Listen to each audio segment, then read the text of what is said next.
All right, YouTube, how you doing? Welcome back to the channel. It is July 2nd. We got a full MLB slate to jump into today. Obviously, a little bit of change of scenery here. We are on vacation right now, but still wanted to get these videos out. So hopefully the audio, the video is all right. Doesn't turn you guys off. This fridge just like started buzzing right as I hit record, so that's awesome. But hopefully this mic doesn't pick it up all that much. And yeah, hopefully the audio and video is at least up to par here and serviceable. But yeah, guys, we got a full MLB slate to jump into today. Yesterday we went 2-1. Tommy Pham, I was all over. He cashes as well as his team. The Mets taking the win, and then the Rays were our sole loss of the day. 2-1 night, we will take it. A ride of the day also doesn't come through. It was coming in from my man M Twin. Rays plus a Rays over 3.5 runs scored does not hit. I can't believe it. This Rays offense is so good. For them to go out there and score 3 runs, it's just mind blowing to me. But nonetheless, guys, 2-1 night for us. The ride of the day doesn't come through, but we've seen some good plays from M2M in the comments before. If you guys do want to be the ride of the day, all you gotta use is hashtag ride of the day in the comments. Go ahead and drop your favorite play in the comments with that hashtag, and I'll be jumping aboard with one person's pick. You guys get a shout out, win or loss, in the next video. But let's go ahead and jump into the first game of today. We're looking at the Orioles taking on the Twins. Yesterday's outing, Minnesota wins this one 1-0. So they've won both games in this series, and I think they continue it today. I think that they have all the momentum. Sonny Gray on the mound for them as well, 4-2 with a 2.57 ERA, and Cole Irvin on the mound for the Orioles. I'm going to fade him all day long. I'm looking at the Twins here. I also like the Twins team total. If that comes out, we don't have a line yet as we're recording this kind of early, but if that comes out right around 3.5, I think I'm going to look at the over there. Even though yesterday was just a 1-0 win, I still do think that the Cole Irvin is going to be hit around, one of the worst pitchers in baseball as of right now. Moving on, guys, we might fly through this too. Obviously, we don't have the normal setup, so maybe a quicker video than normal. We shall see. You guys know I can get on my rants, but nonetheless, we shall see where we end up. Braves taking on the Marlins in this one here. Braves, obviously, heavy favorites. No kidding, minus 200 here. They're going to be heavy favorites, have been heavy favorites in every game. And I know I said that the Braves were going to win yesterday, and again, like a run line play, and I was like, maybe they could have a trap game loss. They win 7-0. Piece of cake. But today, I'm still waiting for that, loss from the Braves. That's kind of like how did that happen? It could be today again, but nonetheless, it's just like I got to see that before I can actually believe the words coming out of my mouth. Spencer Strider on the mound today, 9-2 with a 3.73 ERA, going up against Sandy Alcantara. He's 3-6 with a 4.9 ERA. Obviously, this would be a battle of two titans if Sandy Alcantara had been pitching well. He really isn't. He did go out there and pitch well against Boston, but that was when the Red Sox, and I'm a Red Sox fan, the Red Sox had been stinking it up, which they kind of still are. But nonetheless, I'm going to lean towards the Braves in this one. Not necessarily on the run line, though, so I'm probably going to actually pass on the game because minus 200 is way too much juice to be paying, but you got to trust Spencer Strider until further notice. I also like the under in this game as well. I think that you have two pitchers that if Alcantara goes out there and kind of shows back to his Cy Young form, Spencer Strider's going to do his job, and you could have a really low-scoring game here. So I'm trusting the pitching. I'm leaning towards the under, and I didn't mention it, but I like the over as well in the Twins and Orioles game. I'm moving on the Pirates taking on the Brewers, and this one Pirates minus 109 at home here on the money line. Yesterday's game, Pirates lose this one. Milwaukee wins 11-8. This Pirates team is kind of funky. And what I mean by that is they'll score a bunch of runs, and then all of a sudden they'll have a drought of, I don't know, 2 series or 3 weeks type of thing where it's like 3 runs scored, and then all of a sudden they're on this run where they're scoring 7, 5, 9, 8 runs. It's kind of puzzling to me, but my biggest play in this game is going to be the over 9 in this one. I don't really have a lean on either money line side here. I think that both these teams have shown that they can beat the other team with incredibly high scoring games, so I'm kind of on the fence there, so apologies I don't have a game pick, or a side pick I should say, in this one, but I do like the over. I think that you're catching these Pirates in one of those buckets of a lot of high scoring games, which has been kind of the theme this season that they've been going through. Again, they go into these stretches of a lot of runs scored and barely any runs scored, and hopefully the Brewers can continue to carry their weight because they weren't scoring a lot of runs, but they've now scored 7 runs and 11 runs in this series. So my favorite lean in this one is going to be the over. Moving on, we have the Phillies taking on the Nationals here. Phillies big favorites here, minus 240, rightfully so. Obviously the better team. Washington did get that game 1 of the series win, but yesterday Phillies returned to action. 19-4. I like the Phillies here, just in some sort of a parlay throw-in or whatnot. I don't really think that they're worth minus 245 on the money line themselves, and I sure as hell don't really trust them on the run line just yet, so I am going to lean towards the Phillies, but that's only if we throw together some sort of a parlay or something like that, which I'm not sure we're going to do. In terms of a total, you're sitting at 9.5. I lean slightly towards the over, but I think everyone and their grandmother and their ex-girlfriend's grandmother is going to be on the over today, like because 19 runs were scored. The pitching today obviously could indicate a decent over as well. You have 8-mile-an-hour wind blowing out to center field. Like I think everyone's going to be on the over. I'm on the over as well, but when everyone's on it, I might keep it from being a final play, right? So we might end up passing on that. And I don't even know if I mentioned at the beginning of the video, all my final plays will be in the pinned comment. The OGs know that. If you're a new viewer, the setup usually looks a little bit better than this. I usually look a little bit better. There's not this horrid angle of this ugly mug. But the final plays, what I actually roll with myself, will be in the pinned comment. So you can fade those if you want, or you can ride with them. But keep an eye on the pinned comment if you are interested in my final plays. Moving on, we got the Blue Jays taking on the Red Sox here. Red Sox had been on a tough stretch, but this series looks like it's boding well for them. 5-0 win in Game 1, 7-6 win yesterday here. Cutter Crawford was on the mound for them. I'm going to trust it. They're plus 165 today. Obviously, that's just because they're going up against Kevin Gausman, who is one of my favorite pitchers in the league.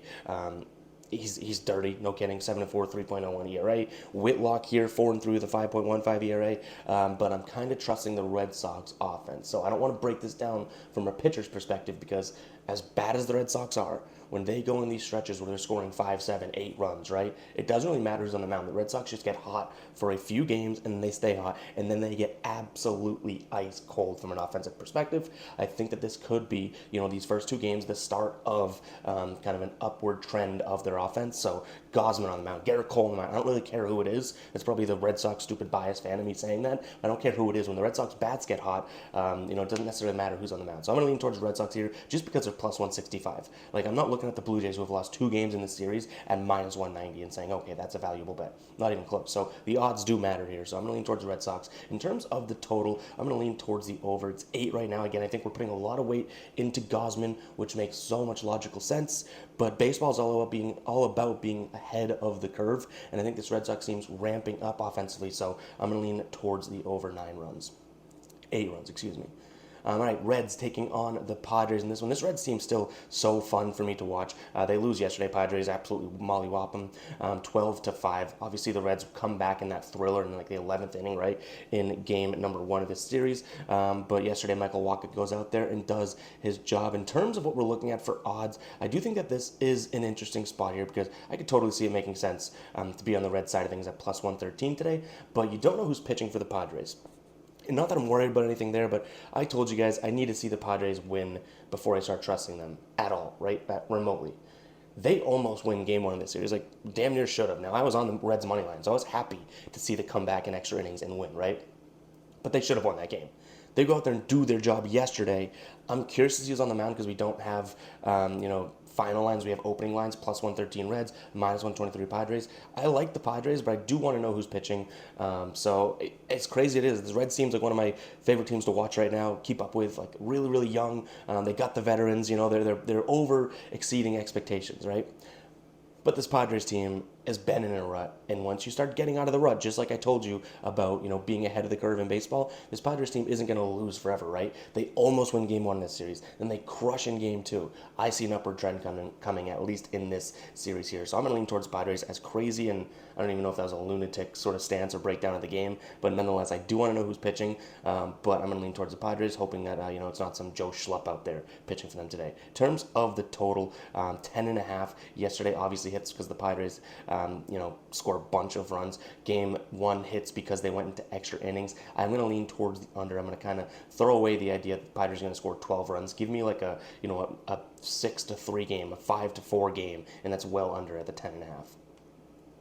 Royals taking on the Dodgers. Gonsolin on the mound for the Dodgers here, going up against Brady Singer. It's a Dodger spot, minus 190. I'm surprised. I think that I'd be used to or be expecting to see this at a way higher line, like minus 250, something like that. But nonetheless, it still is only going to tickle my fancy in some sort of a parlay format or throw in like that. In terms of the total, I'm looking at the over as well. Again, this Dodgers offense, I think that we're starting to see them kind of come out. They scored only 4 runs yesterday in the loss. I don't necessarily think that they go and score 4 runs again. That was like a lucky win for the Royals. I don't think the Royals take 2 in this series at all. So I'm going to lean towards the Dodgers here, as well as the over. All right, Cardinals taking on the Yankees. Garrett Cole on the mound, and you got them at minus 111. I've told you guys this so many times. If you can get Garrett Cole on the mound, I don't care about yesterday. It kind of went exactly what I was saying, right? It's like these two teams would split, and the two games of the doubleheader would be way different. But if you have Garrett Cole on the mound against any team, anybody, and you're going to give me near even odds at minus 111 right now over on FanDuel, I'm taking it. So this one's simple. I'm backing the best pitcher in the league, Garrett Cole, and then also the under here. I think that just makes too much sense. This Cardinals offense, though, they went out there and scored 11 runs in game one yesterday of the doubleheader. They scored 2 runs and kind of got back to basics in game number 2. And this Yankees offense, as good as they were against Oakland, outside of that series, really have not been churning up a lot of runs. So I'm trusting the pitcher in this one. Montgomery on the mound for the Cardinals for what it's worth, but I don't think it even matters. I'm looking at Garrett Cole as well as the under just because I think that he's going to dominate this game. All right, we got the Cubs taking on the Guardians here. Cubs starting James Talon, 2-6 with a 6.75 ERA. Aaron Savale on the mound for the Guardians, 2-2 with a 3.18 ERA. Cubs are plus 100 here at home over on FanDuel, and that is the direction I lean in, but man, you guys know as well as I do that this Cubs team is like the ultra unpredictable team. They go out there and win 10-0 or 10-1 in game 1 of this series, whatever it was. They won by like 10 runs, 9 runs, right? And then they get shut out yesterday, 6-0. Tanner Beebe goes out there and clearly does his job. Marcus Stroman doesn't necessarily. Just an unpredictable team, but you're going to give them at even odds here. I think that these are two teams that are fairly close in talent, if I'm being honest. So I'm going to lean towards the Cubs just because of those odds. Both these teams are right under 500. I think they're very similar. And then in terms of the total, 8.5 runs. I like the under here. In terms of rationale, I don't think that these pitchers are necessarily going to keep the games under. I think these offenses are. There's a 60% chance of precipitation. I always say participation. Hopefully there's more than a 60% chance of participation, but there's a 60% chance of precipitation. Mid-60s, light rain, 9-mile-an-hour wind blowing in. I like the under 8.5. I really think it's a good spot for it. Just weather-wise, and also I just think that these offenses, are both sort of unpredictable and can ride low at any given moment. Guys, if you're still watching right now and you made it this far in this video with this quality and this production value, go ahead and drop 12 in the comments. 1, 2 in the comments, guys. If you guys are still watching, I'd greatly appreciate it. I want to know who the actual, I'm talking real OGs now with whatever background we're doing. I got some other families' postcards on this fridge that's buzzing my ear off. Hopefully the mic does not pick it up. Yeah, hopefully you guys are still enjoying the video. Go ahead, hit that like button, hit that subscribe button, and comment 12 if you're still watching. Jumping into the Rangers and Houston game here in this one. Rangers getting the dub yesterday, but I like them again. I backed the Rangers yesterday in terms of my lean. I wish I made it a final play, but I just didn't end up pulling the trigger because, I got my 3 plays in early and then was on the go in the car the entire day. But I do think that this is a good spot again for the Rangers. But Nathan Eovaldi just goes out there and shoves yesterday. I really do think that he is just one of the most underrated and unsung heroes in this league. Haney's on the mound today, 5-5 with a 4.38 ERA. Not necessarily backing him or saying he's a stud, but he's going up against Sean Dubin. He's got 10.8 ERA on the season.